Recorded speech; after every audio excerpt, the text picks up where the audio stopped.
We've written so many books and we've offered so many processes, and every process is about getting into the vortex, because every process is about releasing resistance.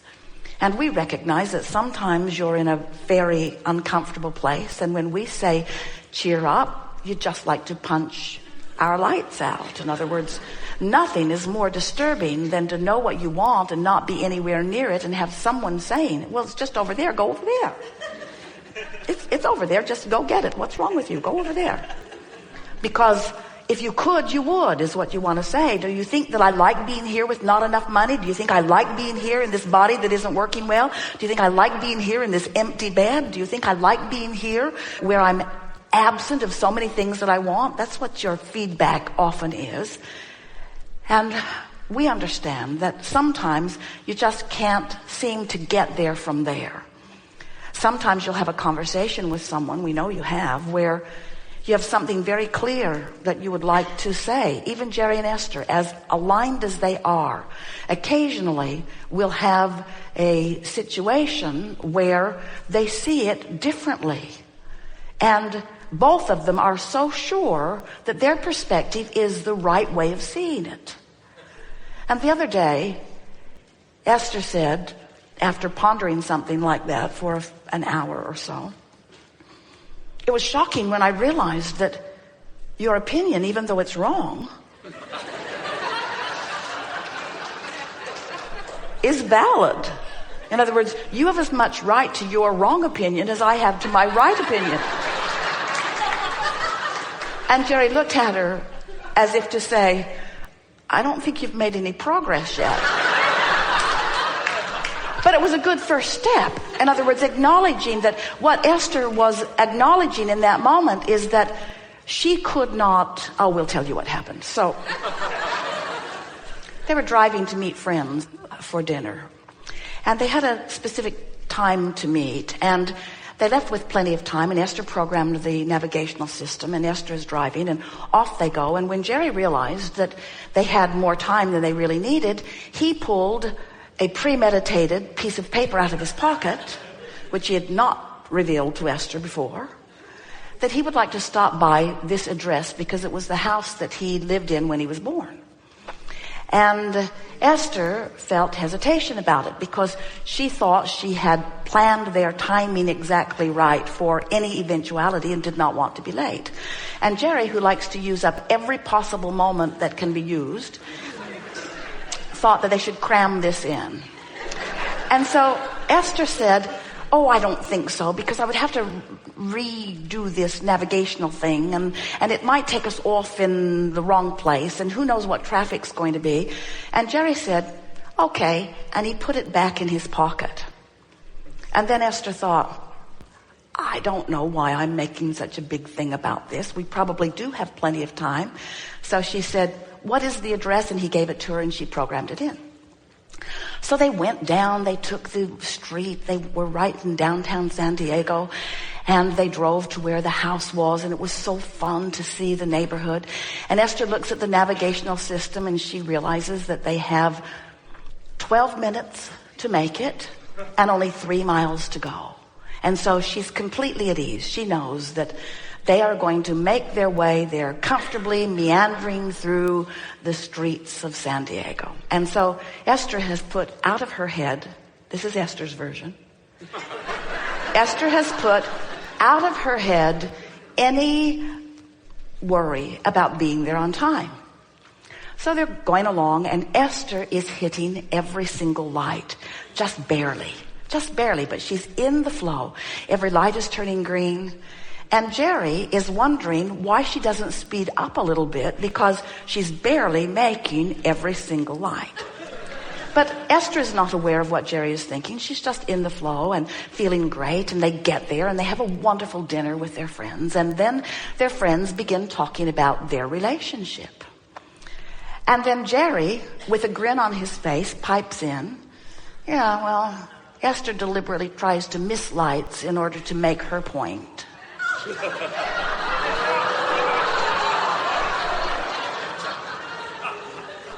And Esther said, no, I didn't.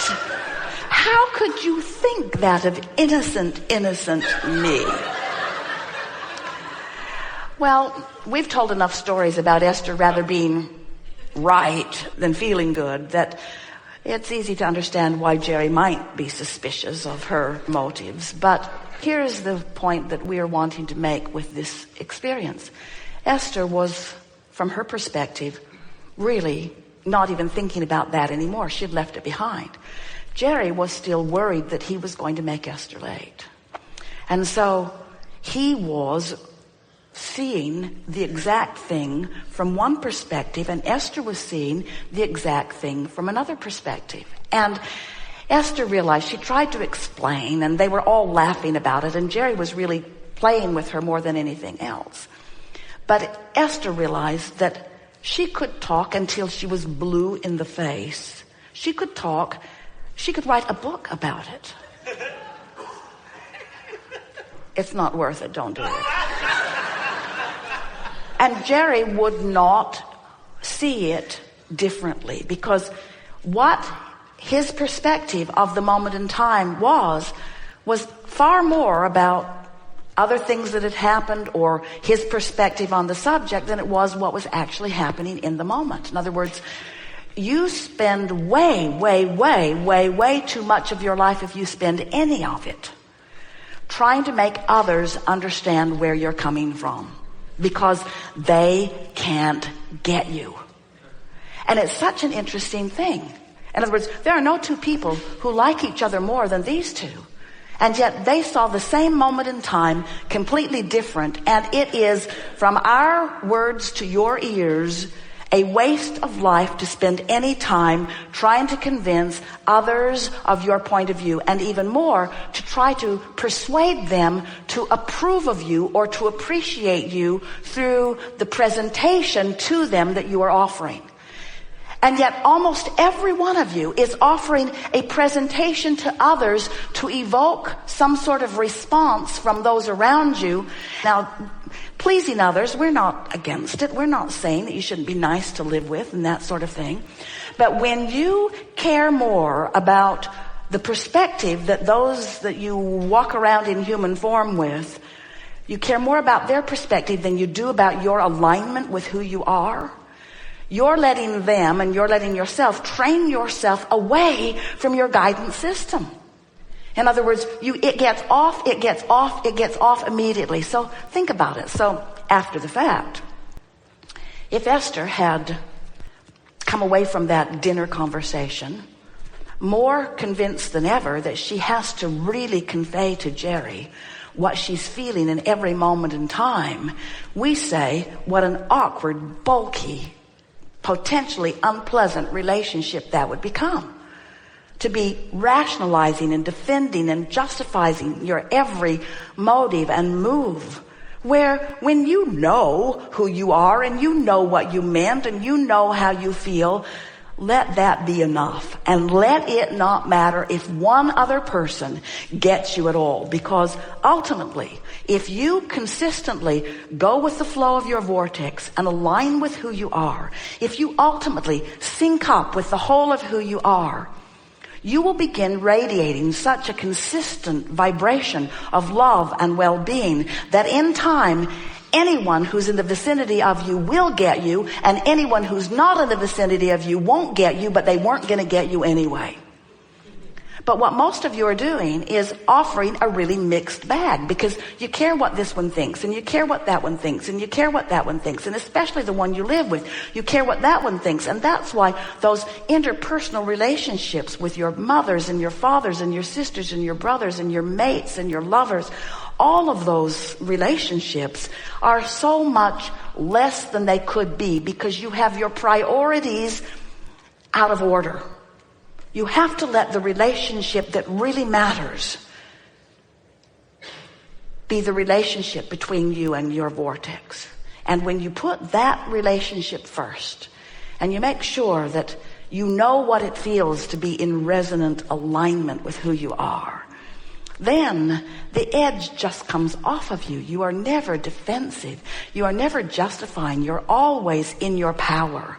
The reason that anybody that you know, even you, has ever misbehaved, ever, even one time, is because you have not been feeling your power. And you've been trying to make up for it in some way that really is impossible.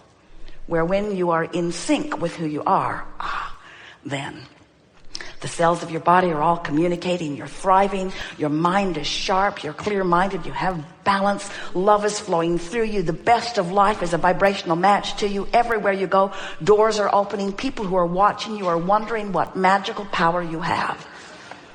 And even though they won't understand it when you say it, it's the power of the vortex. It's the power of alignment. It's the power of syncing up with who I really am. It's the power of being real-time, present tense, tuned in, tapped in, turned on to the frequency of all that I have become. It's me, full on, full-blown, me, full on. That's what this power is about, you see. We've enjoyed this.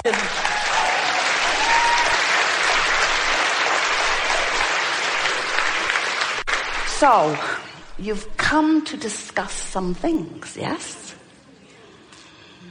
We are eager to visit with you. Nothing is off limits. It will unfold powerfully and perfectly. So as you just relax and chill, we'll get there for you. You are knowing what you are wanting? Really? You think you do. But really you don't. And the reason that we know that you don't really know what you want, you can't tell us. You can't tell us what you want with any real precision because you've been carving that out over a very long time. You've been incrementally putting the details of your desire into your vortex one by one by one by one by one. So your desire, who you really are, all that you've become, has been amassing over time. And as it has been amassing, law of attraction has been assembling all of the cooperative components. So, as your desire has been becoming, do you get what we mean by that? As you are here in this physical body, sifting through the details of your experience, knowing what you don't want and therefore knowing what you do want, carving it out, conversation by conversation, experience by experience, exposure to life by exposure to life, you have been creating, from your opinion, which matters very much, a version of life as you choose it to be. That's who you have become, and that's what you want. But because this vortex of creation has been culminating over time, we've never met a human ever who could articulate with any precision at all the detail, the precision, the specifics, the emphatics, the perfection of what you have created. You are the creator of you, and there is a vibrational version of you who exists in your vortex of creation. A version of you, a vibrational version, who, like all vibrational versions of all things, and all things have vibrational versions, your vibrational version precedes your manifested version. This earth that spins in its orbit in perfect proximity to other planets was a vibrational creation first before it became the manifestation that you know. It's a nice thing when you have confidence in who you are that holds you steady regardless of what the conditions look like. And that is an important thing. Now, we're not saying to you to disregard. If the pilot says, put the parachute on and jump, do it. Do it.